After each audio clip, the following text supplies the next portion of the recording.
বাইনি ওয়া বাইনা খতায়ায়া, হে রব তুমি আমার এবং আমার পাপের মাঝখানে এত বড় ডিফারেন্স করে দাও, এত বড় পার্থক্য করে দাও, যে পার্থক্যটা বাইনাল মাশরিক ওয়াল মাগরিব, পূর্ব থেকে পশ্চিম পর্যন্ত যে পার্থক্য রয়েছে তুমি আমার এবং আমার পাপের মাঝখানে এতটুকু ডিফারেন্স তৈরি করে দাও। সুবহানাল্লাহ বলবেন না? পূর্ব থেকে পশ্চিম পর্যন্ত যে ডিফারেন্স রয়েছে, এই ডিফারেন্স এই শব্দটুকু দিয়ে বলা হচ্ছে খতায়ায়া বাইনাল মাশরিক ওয়াল মাগরিব, পূর্ব থেকে পশ্চিম পর্যন্ত যে ডিফারেন্স রয়েছে এই ডিফারেন্স আমার এবং আমার পাপের মাঝখানে দূরত্ব তৈরি করে দাও। শুধুমাত্র এটুকু শেষ নয়, বাইনাল মাশরিক ওয়াল মাগরিব আল্লাহুম্মা নাক্কিনি মিনাল খতায়া কামা ইউনাক্কাস সাওবাল আবিয়াযু মিনাদ দানাস। আমরা তখন আল্লাহ তাআলার কাছে বলে থাকি, ইয়া রাব্বুল আলামিন তুমি আমার পাপটাকে এমন ভাবে ধুয়ে পরিষ্কার করে দাও, সাওবাল আবিয়াযু মিনাদ দানাস, যেমন সাদা কাপড়ের উপর থেকে ময়লাগুলোকে পরিষ্কার করা হয়, তুমি আমার পাপ থেকে, আমার জীবন থেকে আমার পাপগুলোকে এমন ভাবে পরিষ্কার করে দাও। সুবহানাল্লাহ। শব্দটার মর্মার্থ মনে হয় বুঝতে পারবেন। সাদা কাপড়ের উপর থেকে ঠিক যেভাবে ময়লা পরিষ্কার করা হয়, তুমি আমার জীবন থেকে আমার সেই সমস্ত পাপগুলোকে পরিষ্কার করে দাও, কালো যে ময়লাগুলো রয়েছিল, পাপগুলো রয়েছিল, সেগুলোকে পরিষ্কার করে দাও। সুবহানাল্লাহি বিহামদিহি সুবহানাল্লাহ। আল্লাহুম্মা নাক্কিনি মিনাল খতায়া কামা ইউনাক্কাস সাওবাল আবিয়াযু মিনাদ দানাস আল্লাহুম্মা আগসিল খতায়া বিল মাই ওয়াস সালজি ওয়াল বারদ। তুমি আমার পাপগুলোকে এমন ভাবে ধুয়ে মুছে পরিষ্কার করে দাও, কিসের দ্বারা? বিল মাই, পানির দ্বারা, ওয়াস সালজি, বরফ দ্বারা, ওয়াল বারদ, এবং শিশির দ্বারা। এর উপরে আর কোনো কিছু রয়েছে পৃথিবীতে যা আপনার পাপকে মোচন করতে পারে, আপনার কাপড়কে পরিষ্কার করতে পারে, আপনার পাপের ডিফারেন্স এতটুকু তৈরি করতে পারে? এর থেকে কোনো বড় ডিফারেন্সের জায়গা কোনো রয়েছে কিনা? সমাজ উপস্থিতি, আমরা কোন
হিসেবে সে ঘোষণা করলো?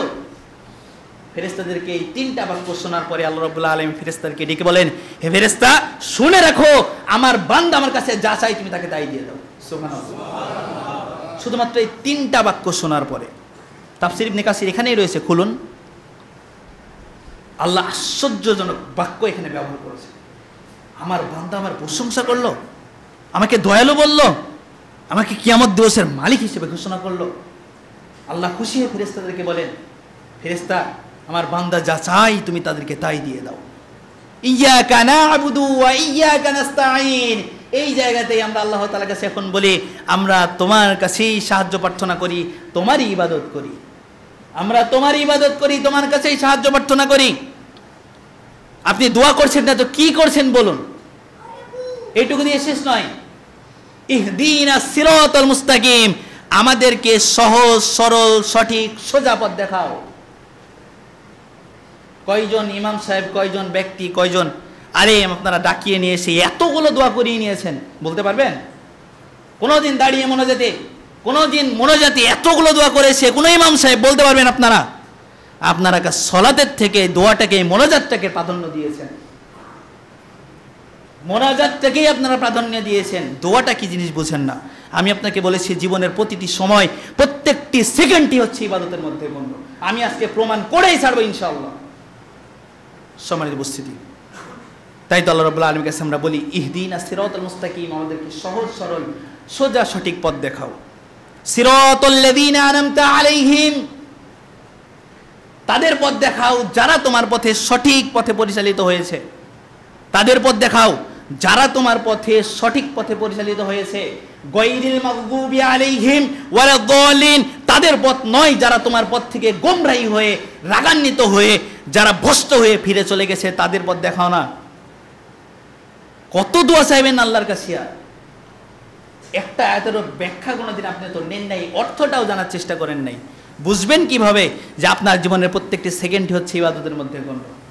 আর এটা আমি প্রমাণ করেই ছাড়বো ইনশাআল্লাহ। সম্মানিত উপস্থিতি, আপনি যে সকালে ঘুম থেকে উঠেছেন, রাত্রিতে জাগ্রত হয়ে যাবেন, শুধুমাত্র এইটুকুই নয়, 24টা ঘন্টা যখন আপনি ঘুমাবেন তখনও আপনার ইবাদত হবে। সম্মানিত উপস্থিতি, আসুন, এই সব কিছুর মাঝে প্রক্রিয়া রয়েছে, শুধুমাত্র নিয়ম শৃঙ্খলা রয়েছে। নিয়ম না মানলে একটাও কোনো কিছু হবে না। সম্মানিত উপস্থিতি, আসুন, এরপরে যখন আমরা ইবাদতের পরে আমরা সলাতের মধ্যে আরও অসংখ্য দোয়া রয়েছে, অসংখ্য দোয়া রয়েছে। এত দোয়া বর্ণনা করার সময় আমাদের হাতে নেই।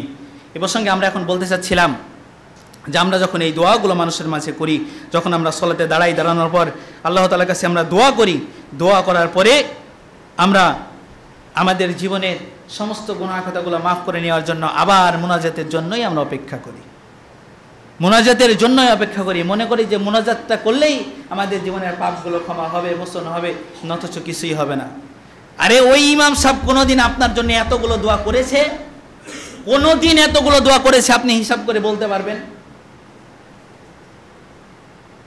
যারা সালাত আদায় করেন, যারা করেন না, ডিফারেন্স কতটুকু নিজেই পার্থক্য করুন, নিজেই পার্থক্য করুন। যারা শুধুমাত্র ইমাম সাহেব দিয়েই কাজগুলো সারতে চান, তাদেরকেও বলছি, যদি শুধুমাত্র ইমাম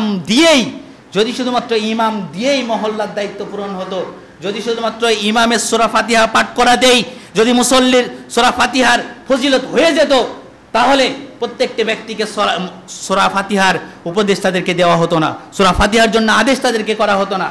যদি ইমাম দিয়েই শুধুমাত্র মুসল্লির সূরা ফাতিহা আদায় হয়ে যেত, তাহলে শুধুমাত্র ইমামকে দিয়েই পুরো মহল্লার নামাজি আদায় হয়ে যেত। কথা বলে ঠিক কিনা? যদি শুধুমাত্র সূরা ফাতিহা ইমাম যদি পড়ে, তাহলে মুসল্লি যদি হয়ে যায়, তাহলে ইমাম যদি সালাত আদায় করে, তাহলে মহল্লার মানুষের কেন হবে না? কখনো বিবেচনা করেছেন? যদি ইমাম সাহেব যদি রুকুতে সিজদাতে গিয়ে যদি সুবহান রাব্বিয়াল আযীম, সুবহান রাব্বিয়াল আলা পাঠ করে, তাহলে আপনি তো ইমাম সাহেবের ওপরেই দায়িত্ব দিয়ে দিয়েছেন, তাহলে আপনার আবার পড়ার কি প্রয়োজন রয়েছে? শুধুমাত্র সূরা ফাতিহাটাই খাস। কে বলেছে? কোথায় পেয়েছেন? এই সমস্ত বানোয়াট কথা নিজের কাছেই রাখুন, জাতির সামনে প্রকাশ করবেন না। যদি তাই হতো, তাহলে শুধুমাত্র ইমাম সালাত আদায় করলে পুরো মহল্লাবাসীর হয়ে যেত, কিন্তু এখানে এই বিষয়টা কখনোই বলা হয় নাই। সম্মানিত উপস্থিতি, তাই যাবতীয় বিষয়গুলোকে আমাদেরকে লক্ষ্য রাখতে হবে। সম্মানিত উপস্থিতি, আমরা বলছিলাম যে আমাদের প্রত্যেকটি কাজই হচ্ছে সলাতের মধ্যে গণ্য। এই জন্য আল্লাহ রাব্বুল আলামিন তিনি আমাদেরকে আরও বলছেন যে আমরা যখন কি করি, প্রত্যেকটি কাজ করি। সূরাতুল আনাম 162 এবং 63 নম্বর আয়াতের ভিতরে আল্লাহ রাব্বুল আলামিন তিনি বলছেন, কুল ইন্না সলাতি ওয়া নুসুকি ওয়া মাহইয়া ওয়া মামাতিয়া লিরাব্বিল আলামিন। আল্লাহ রাব্বুল আলামিন তিনি বলছেন যে আমরা কি করি, আমার সলাত, আমার কুরবানি, আমার জীবন, আমার মৃত্যু সমস্ত কিছুই কার হাতে? আল্লাহ তাআলার কাছে, আল্লাহ তাআলার তার নিজস্ব দায়িত্বে। তাহলে আমার সমস্ত কিছুই যখন আল্লাহ তাআলার জন্য, তাহলে আপনি ইবাদত থেকে কেন ব্যতিক্রম রয়েছে? তাহলে আমার সলাত, আমার ইবাদত, আমার কুরবানি, আমার যাকাত, আমার সমস্ত কিছুই আল্লাহ তাআলার জন্য। এখানে যদি ফর্মুলা আদায় না করি, তাহলে এটা একটাও আল্লাহ তাআলার জন্য হবে না। কেমন? কোরবানি করছেন, বিসমিল্লাহ না বললে আল্লাহর জন্য হবে? বিসমিল্লাহ না বললে হবে? আপনি যে কোনো পশু জবেহ করছেন, বিসমিল্লাহ না বললে হবে? কার জন্য হবে? এটা তো শয়তানের জন্য হবে। সম্মানিত উপস্থিতি, এই জন্য ফর্মুলা মেনে আমাদেরকে চলতে হবে, রাসূলের সুন্নাত মেনে চলতে হবে। রাসূলের আদর্শের বাইরে কেউ যদি কোনো কাজ করে সেটা কোশ্চিনকালেও গ্রহণযোগ্য হয়নি, সেটা হবেও না। মানে আমিলান লাইসা আমরুনা ফাহুয়া রাদ্দুন, রাসূল যেটা করেনি, যেটা আদেশ করেনি, যেটা বলেনি, সেটা কেউ যদি করে ফাহুয়া রাদ্দুন, সেটা প্রত্যাখ্যাত। সম্মানিত উপস্থিতি, তাই তো বলছিলাম যে আমাদের প্রত্যেকটি কাজ হচ্ছে আল্লাহ তাআলার জন্য, আমাদের প্রত্যেকটি কাজ হচ্ছে আল্লাহ তাআলার জন্য। কেননা আমরা যে কাজগুলো করি এই কাজগুলোর মধ্যে শুধুমাত্র আমাদের একমাত্র আল্লাহ তাআলাকে সন্তুষ্টি করারই উদ্দেশ্য। আর এই জন্য সাধারণ মানুষ এবং জ্ঞানীদের মধ্যে অনেক পার্থক্য রয়েছে। এই কথাটা আমার আপনার নয়, আল্লাহ রাব্বুল আলামিন তিনি বলছেন, কুল হাল ইয়াস্তাবিল্লাযীনা ইয়া'লামুনা ওয়াল্লাযীনা লা ইয়া'লামুন, সূরাতুল জুমা 9 নম্বর আয়াতে। যারা জানে আর যারা জানে না তারা কখনোই সমান হতে পারে না। তাই যারা জেনে ইবাদত করে, যারা জেনে নিজেদের জীবনগুলোকে পরিচালনা করে, তাদের প্রত্যেকটি কাজ ইবাদতের মধ্যে গণ্য হয়। আর যারা না জেনে সমস্ত কিছু করে, তাদের ইবাদত তো দূরের কথা, সেগুলো ধ্বংসের কারণ হয়ে দাঁড়ায়। সম্মানিত উপস্থিতি, আসুন দৈনন্দিন জীবনের কিছু কার্যক্রম আমাদের জীবন পরিচালনার ক্ষেত্রে আমরা কয়েকটি দোয়ার দিকে যদি লক্ষ্য করি, তাহলে আমরা বুঝতে পারি সময় সংকীর্ণ, আমরা বেশি সময় নেব না, অল্প একটু সময় নিয়ে আমাদের আজকের আলোচনা ইতি টানবো ইনশাআল্লাহ। আমরা বলছিলাম, আমরা যখন সকালবেলা উঠে আমরা সালাত আদায় করার পরে আমরা আমাদের কাজকর্মে আমরা বেরিয়ে যাই, তখন আমাদের যে কোনো কাজের শুরুতে কি বলতে হয়? বিসমিল্লাহ। কাজের শুরুতে বিসমিল্লাহ। যদি আপনি বিসমিল্লাহ না বলেন সেই কাজটি বরকতময় হবে? কখনোই হবে না। এটা আল্লাহর নামে শুরু না করলে সেটা কখনোই বরকতময় হবে না, আর সেটা কখনোই ইবাদতের মধ্যে গণ্য হতে পারে না। আর যখনই আপনি বিসমিল্লাহ বলে কাজ শুরু করবেন, সেখানে আল্লাহ তাআলার বরকত, সেখানে রহমত সেখানে ঢুকে যাবে, যার কারণে আপনার সেই কাজটিও, সেই কর্মটিও, হালাল পন্থাটিও ইবাদতের মধ্যে গণ্য হবে।